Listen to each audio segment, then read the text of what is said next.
চোখে আসছে তা বলতে নেই। রোজ হাসরে খোদার কাছে তোরে শুধু চাই, এই জন্যে হয়তো চাইনা গেলি, কিন্তু বড় জন্মে ছাড়ার উপায় নাই। অবশ্যই আমার থেকে ভালো পাইবা, কিন্তু আমার আর তুমি জীবনও পাইবা না। যে ছেলে তার প্রেমিকার কথা তার মাকে বলতে পারে, তার ভালোবাসা কখনো মিথ্যা হতে পারে না। পৃথিবীতে কেউ কারো প্রিয় মানুষ হয় না। মানুষ তখন কথা বলতে আসে যখন তার সময় কাটে না। বাচ্চাদের মতো কান্না করা মানুষটাও এক সময় তার শখের মানুষটাকে ছেড়ে আসে।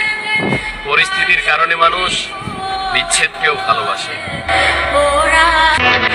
আমার চেহারা দেখে আমার কষ্ট করতে পারবেন না, কারণ কথায় কথায় হাসার অভ্যাস আছে আমার।